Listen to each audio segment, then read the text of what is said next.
Good afternoon, everybody.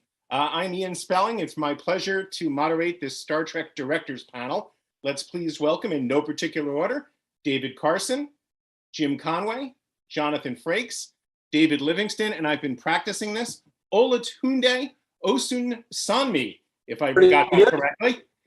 If I read off all of their individual credits and accomplishments just on Star Trek, we'll run out of time. But between them, it's 115 hours of Star Trek television and 3 feature films. So welcome, gentlemen. Thank you so much for being here. We appreciate it.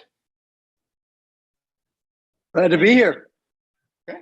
So before we get into some deep dive talk about directing Star Trek first, we're here to benefit the Hollywood Food Coalition. So take me through that. Why was it important for you to be a part of this and support the cause? I worked with Billingsley on this project last year, and when it expanded, it also feels good to be part of giving back after we've been given so much. And the situation in LA, as we all know, for those of us who live here, has gotten more and more dire. So it's a worthy cause, and it is being well served. So it's great to give. Tunde, how about you? Yeah, I'm in the same boat as Jonathan. You know, I've been blessed with certain tools and certain opportunities, and anything I can do to give back, I think, is something that I just feel compelled to do, and just feels good. And so any little thing I can do, I do. And this is it for today. This is the thing. So here I am, and I hope my contribution is helpful. Jim? Through David Livingston, I've been contributing to the charity for a long time, and to be asked to participate with something more than money that will hopefully reach out and raise more money than I can personally contribute, I think is great. So I'm happy to be here. And both Davids. Well, I'll go before Mr. Livingston. David introduced me to this project, and I saw all his pictures and the wonderful exhibitions that he was doing. And this is a way of saying thank you to that. Thank you for bringing me into that, so that I can actually do something that is useful, as well as telling stories, and that benefits hopefully a lot of people through what we've done in perhaps a different way than we've done it so far, or than I've done it so far. And I'm privileged to be on the board of the Hollywood Food Coalition. I had a couple, as Dave was saying, I had a photo exhibit of the homeless that I took on my iPhone over a course of 9 months. And John asked if I wanted the Hollywood Food Coalition to partner in the exhibit, and we did. And subsequent to that, John asked me if I wanted to join the board, and it is my passion. Now, I mentioned in my intro that between the 5 of you, you've directed 115 episodes and 3 of the Star Trek films. What does it mean to you as filmmakers and directors to have Star Trek as a credit on your resume? What kind of doors did it open? What kind of opportunities did it give each of you? Because in some cases, it was the start of your career, and other cases, it was the next thing you were working on. So take me through it. Well, I'll start. It changed my life in every conceivable way. I shadowed Jamie and others on Next Gen for almost 3 years before I was given the reins. And as we all know, they're not all Shakespeare, some of the episodes that you're been asked to direct or given the opportunity to direct. So I was blessed with a wonderful episode by Renee Echevarria, who became, one of our showrunners on Deep Space, and then went on to Castle. It is spec script. It was also a data show, so it starred Brent Spiner. Data generally is pretty reliable. Brent's pretty reliable.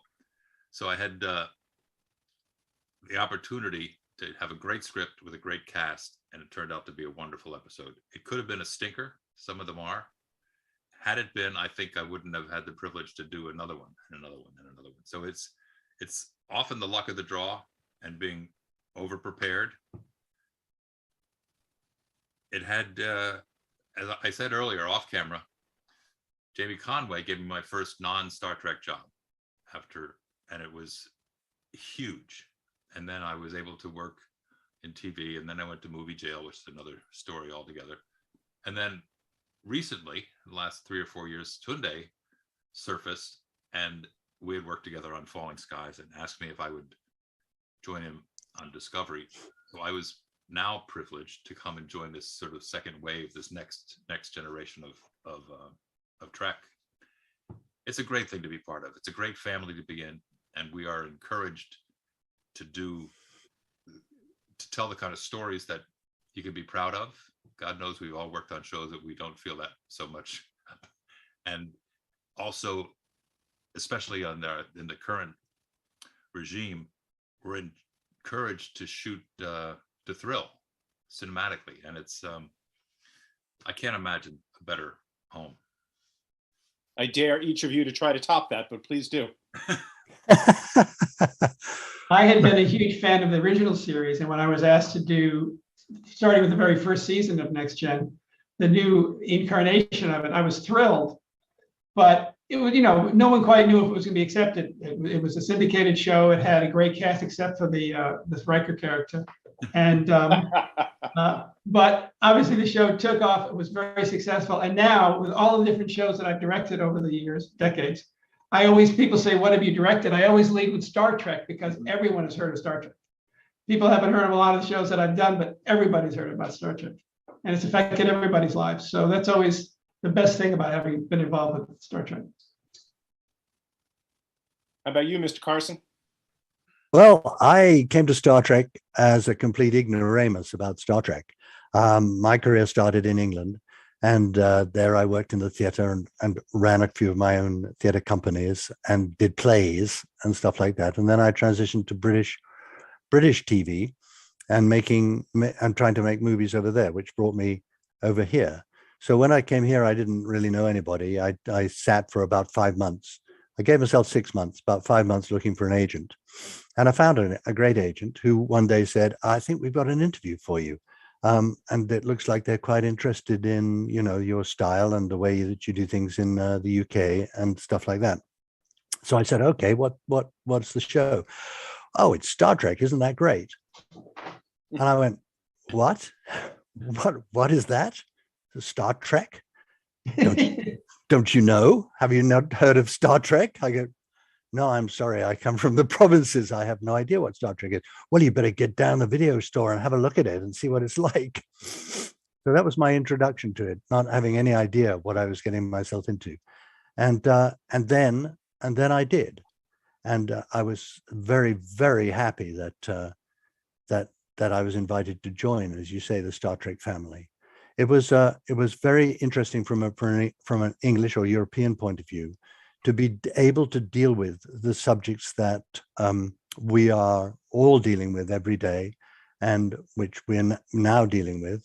As Jonathan says, the thing about Star Trek is that you're able to tell the stories that affect our society without having to bash it on the head. Mm-hmm. There are great directors in England, for example, who do stories that are to do with all the things that are wrong with our society and that need to be sorted out. But when you come to deal with those in black and white, often you have to confront that reality, and that's the whole point of them.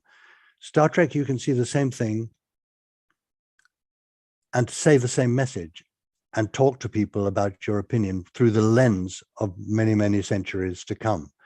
And that makes it very, very special, because it means that it fulfills that great aim of many entertainers, which is to first make your audience laugh, bring them into a story where you know the characters, and then you hit them with what you want to say, mm-hmm. which they'll take or they won't. So therefore, doing my first episode, which was The Enemy, between a Klingon and a Romulan, and how they got on together, and whether one of them would share their blood if they were if they were in extremis and eventually didn't, and would they let them die because of their race.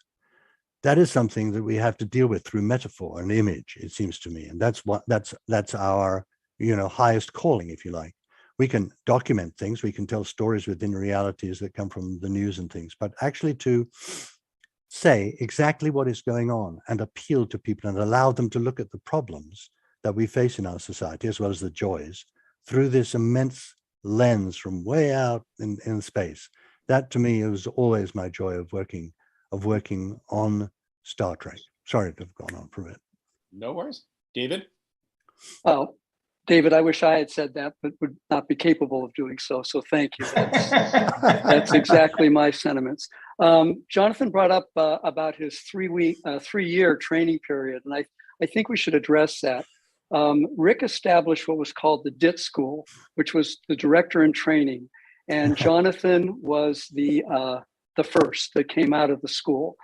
I looked back at the records, and there have been, this is my count, 11 actors on the various 4 shows that I was involved in, and 12 behind the scenes people that Rick Berman gave opportunities to direct. And from them have become an extraordinary cohort of people. Of course, Jonathan, Patrick, Avery Brooks did amazing work, LeVar, Roxanne Dawson, who is a major television director right now, and Rob Legato, a 3-time Oscar winner for visual effects directed. So I am forever in Rick's gratitude for the opportunity Rick gave us and the encouragement that he gave us all to be able to fulfill our fantasy of directing. I started off as a production manager on the pilot of The Next Generation and never ever saw myself sitting in that chair. So again, my thanks to Rick. I think Rick also doesn't get the credit that he deserves for what he did for this show. And I remember at the Christmas party in 1987 when Gene passed the torch to Rick, and Rick kept it firmly in his grasp for so many years, and kudos to him. And thank you. And Tunde? Yeah, well, I was, I grew up watching Star Trek, and, I was always the nerd or, the outcast in school. And the guys on TNG and Deep Space Nine and Voyager were my friends. And I felt that I would be accepted by them. And so I always appreciated that over the years, and always considered that I knew Star Trek quite well. And then I got this wonderful opportunity. I interviewed with Secret Hideout to be a producer director on the new series Discovery. Didn't think I was going to get it, and was sure I wasn't going to get it. And then it happened. And I remember my first week on Discovery. And I got in there and I thought, okay, I know Star Trek. I've been watching, and quickly found out I didn't know nearly as much as I thought, because it just, the history just kind of goes on forever. It's real, this stuff, it happened, and it changed my life because, up to that point, I've been doing my own thing. Normally, I was a writer director. And I just gotten into television, and in fact met Jonathan Frakes on my first television show before I directed even one frame of television. And I was terrified because I only had 7 days to prep and 8 days to shoot. And I was like, what is this? And he told me, it's going to be okay. Just put one foot in front of the other and you'll be fine. And just know that you're not the first. The chaos isn't because of you. And that was, no one had presented it that way. No one had said anything like that to me. This guy just met me. But that's kind of like the Jonathan effect, right? Just calming. And I went on, and that episode treated me quite well, and was a wonderful introduction to TV. Now, what I experienced, though, once we got into Discovery was more love than I'd ever experienced before from the Star Trek family, those behind the scenes, the cast, and then the fans. I'd never worked on anything that was loved so much. And that has affected me in profound ways that I'm still figuring out because I'm still in it. I'm the new guy to the party, and there's still a lot for me to learn. and so, it's good to be a part of the family, and I feel very appreciative of that. And let me stick with you for a minute here, Tunde. You're sitting here with the men who paved the way for you. So how much of a holy shit moment is this for you as a Star Trek fan and for you as a director to more or less, in some cases, obviously you've met Jonathan, but to meet the guys who did it before you did it? It's an intimidating holy shit moment. It just is, and for them, they've been there, they've done it, they're doing it, they've done movies, they've done 60 plus episodes, David Livingston, what the heck, and by the way, and it's a holy shit moment that that started 4 years ago, Right. When I realized, 5 years ago, when I realized, okay, so these guys have been doing it for years, decades before I even got here. They built this house, and been doing it at this level and had these headaches, and I didn't know, I thought I knew, but I didn't know. Right. And they've been delivering all of this wonderful product and just slowly, brick by brick, building this beautiful world that all of us get to enjoy and to meet new friends, and to love. And so, yeah, to be here with them is a big deal, and it's still a big deal when I see Jonathan on the floor doing his thing, and every time I go out there, I learn something new, and so, yeah, so I feel very fortunate, very lucky, and I'm glad it's happening. Now, each of you have directed shows other than Star Trek. How different a technical challenge is Star Trek versus any other series you've worked on? Why don't we start with you on this one, Jim? Well, early on, Star Trek was sort of leading the digital charge for visual effects, way before anybody else, and was always on the cutting edge of it, and was always pushing the envelope as much as it could to try new things, new techniques, new motion control things like that.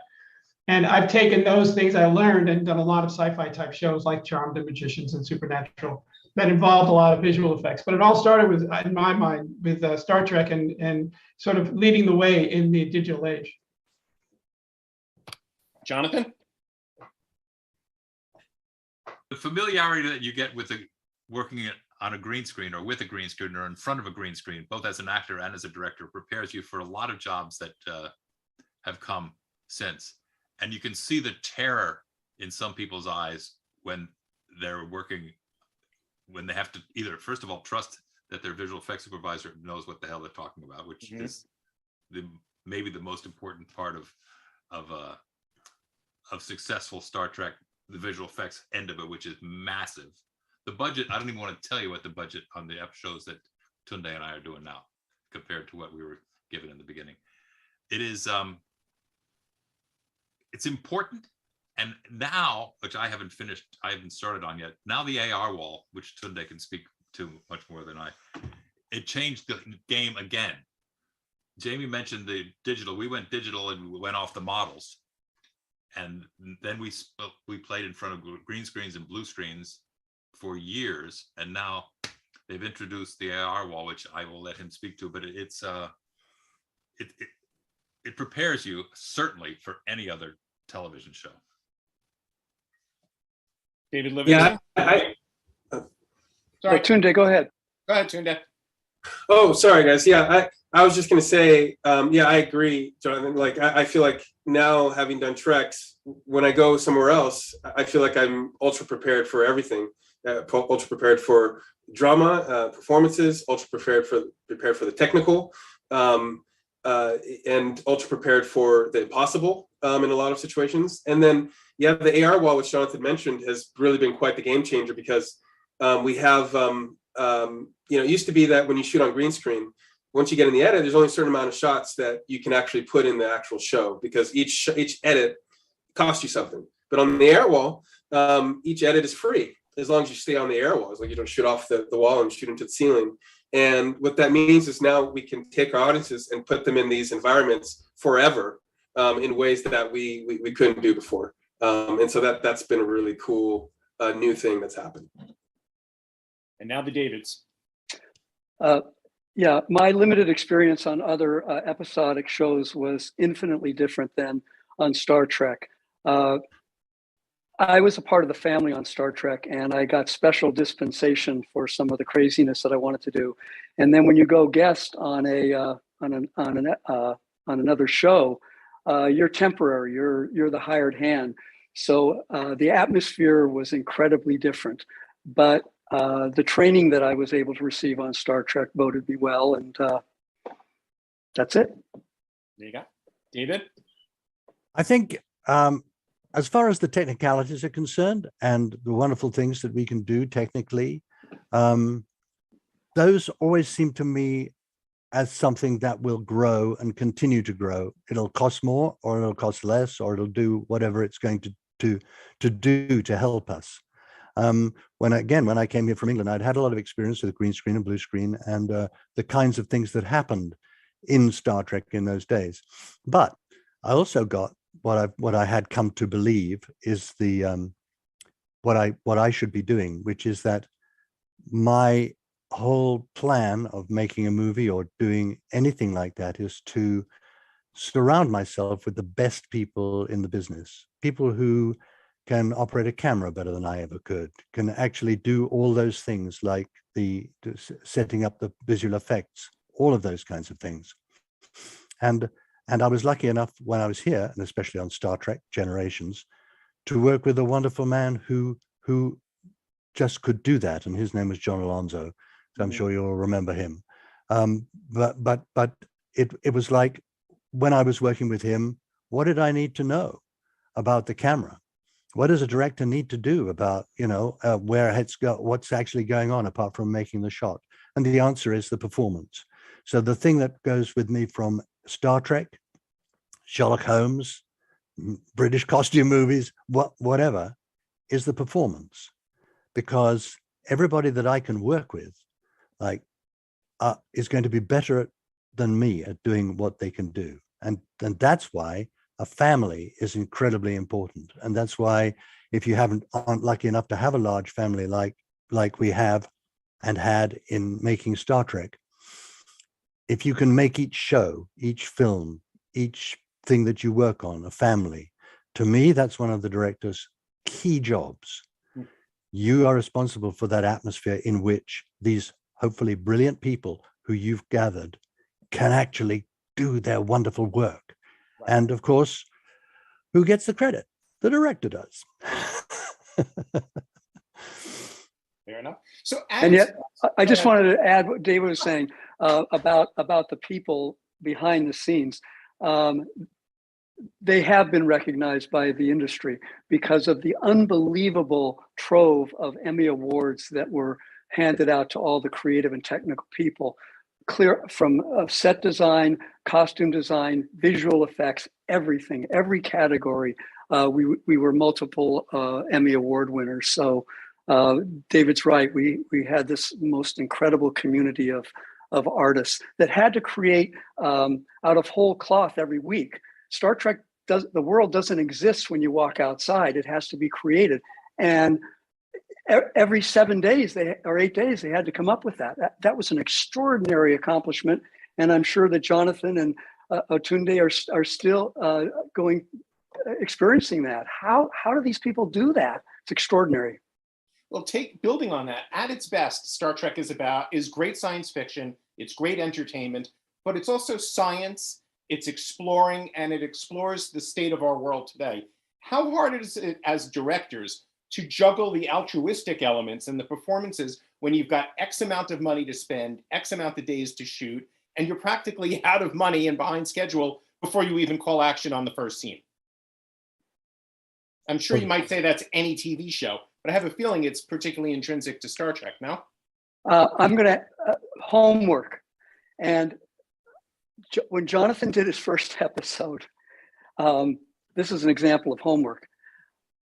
I got a call from the set 2 hours before wrap time. And they said, oh, Jonathan wrapped. And I said, he what? It was on The Offspring. I said, how could he wrap? He's got 2 more hours. And I after that, I went up to Jonathan. I said, Jonathan, you have 2 more hours left. He says, I got everything I needed. Perfect day, exquisite. The crew was ecstatic when they get to go home early. We looked at the next day's dailies. they were perfection, and the show turned out wonderfully. So, and Jonathan said over-prepared. I wouldn't say over-prepared. I said he did his homework. And as an episodic director, you better do your homework or you're in deep trouble.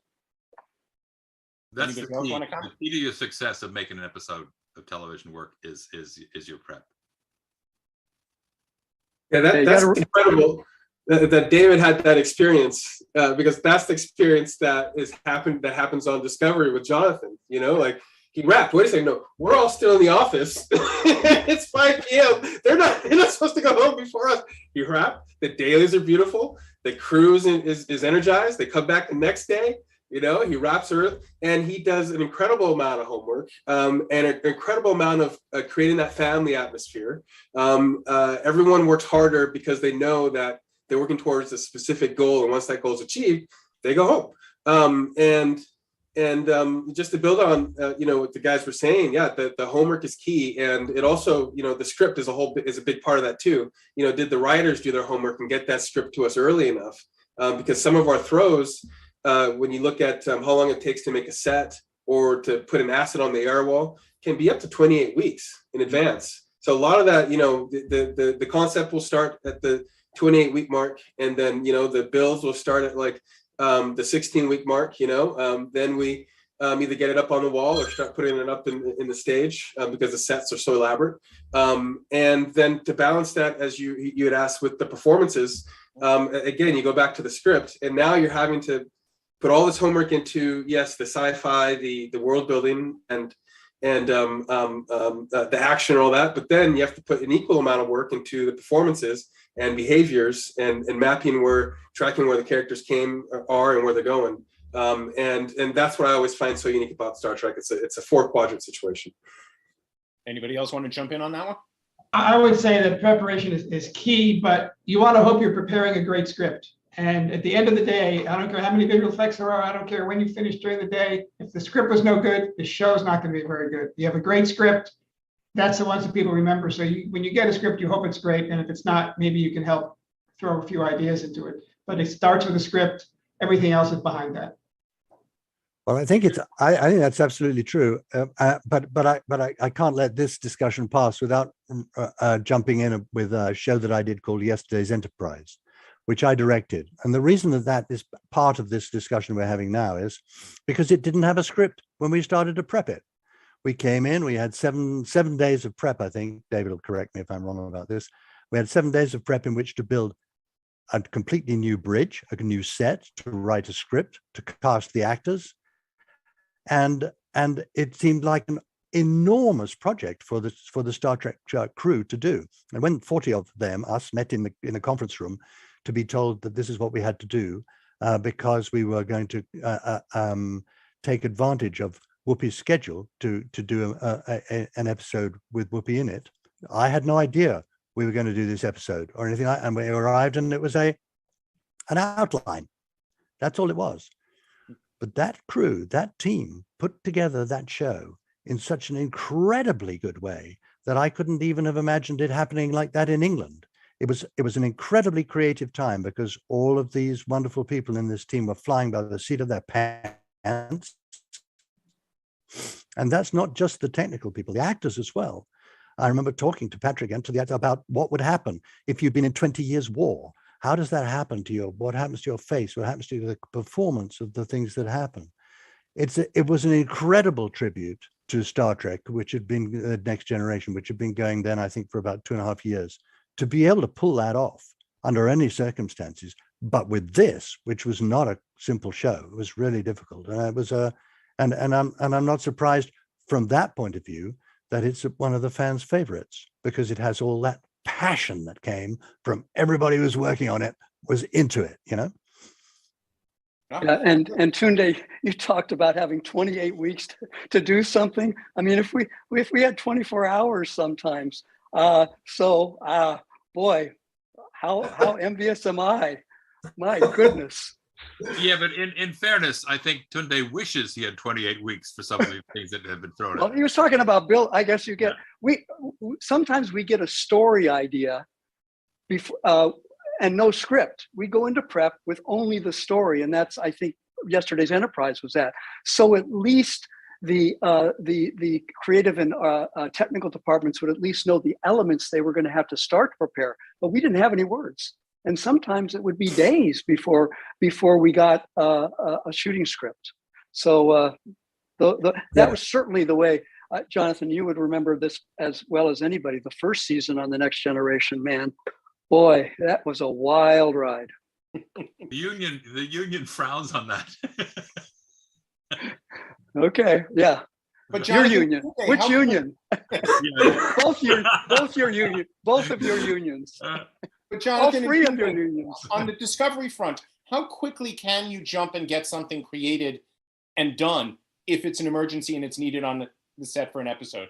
If the 28 weeks boils down and it doesn't work and it needs to be fixed or corrected on set, how quickly can you guys turn that around, or have the team turn that around? Well, the teams are phenomenal. To do a Star Trek show, you got to be phenomenal. I would say if it really becomes really dire, and let's say you needed the writers decided they needed a brand new set on Monday, and we shoot the following Monday, I think probably the best route to go at that point is visual effects. Fair enough. All right, and I'm going to ask you an unfair question for each of you. What scene from a Trek show or movie that you directed, whether it's a shot you thought you couldn't get or an acting moment that was the result of a great note that maybe you gave, are you most remarkably proud of? If you could pinpoint one for me. When I'm asked that question, as I have been before by you, Apologies. I didn't mean that as a shot. I always think about the Moby Dick scene in First Contact with Alfred and Patrick. You broke your little ship scene where it was two heavyweight boxer actors swinging at the top of their top of their game. And I was perched under the camera, as I like to be, and I watched them go at it. All you had to do was make sure that the camera was pointed in the right direction. It was spectacular. It was electric. And we had enough time to do it because it was on a movie. I think we did that scene that day. It was that kind of scene. I'll never forget it, and I cherish it. And that's always been my, that's what comes up in my head when I'm asked that question, which, to be fair, is a great question, because it is. We all have something like that, and that's mine, is Alfred and Patrick in the Moby Dick. How about you, David? Me? Okay. I didn't have anything to do with it except to shoot it, but it's the last moment in an episode of Deep Space Nine called The Visitor, and it was an extreme two-shot of Tony Todd and Avery Brooks, where Tony Todd plays Jake as an old man, and he dies in his father's arms. It's a long story. It doesn't seem to make sense, but that moment was so charged and full of emotion, and I could so relate to the moment because of my relationship with my son, my own son. So that's the one moment of being on the stage that I was truly electrified and emotionally connected with. Our other David? Well, there's so many of them, so many moments. But because he's here, I'm going to pick one little brilliant moment that I think about from Generations, the movie, and because Jonathan is here. This is an example to me of building a performance that happened after Generations. There'd been all these episodes of The Next Generation, and here we were doing Generations and starting it, and it is this very small moment which many people may pass over, and I don't know if you'll remember it, Jonathan. It's at the beginning of the movie when they've been out on the ocean with the with all their sailor hats and everything from ancient England and all of that stuff, and it's been very, very funny and things like that. And Patrick gets, Yeah, Patrick gets the message that his nephew's been burnt in a fire, and his mood changes and everything goes down, and Picard becomes, Troy is worried about Picard, and the whole crew get sent back to the ship out of the holodeck, and they're on the bridge wearing these ancient 18th century costumes with swords and hats and all that kind of thing. Picard tells Riker to not argue with him, just do it. It was a dialogue like that. He was in a state where you don't normally see him. He was shaking and jittery and everything. And the way that he did that, but didn't explode because he was talking to his number one and friend, was extraordinary. And the reaction that you gave, Jonathan, was also extraordinary, because you could see Riker wanting to respond briskly, but he didn't. And he just swallowed the moment, and really almost didn't know what to do with yourself. And between these two guys who'd been together for such a long time, this to me was one of the most important and tiny character building moments of the whole movie. And what John Alonso then went on to take out of one of the best scenes in the movie, where we came on set, I think, in the morning to do a tiny scene in the ready room between Picard and Riker, where they were still at odds with each other, and suddenly John Alonso, who had been this lightning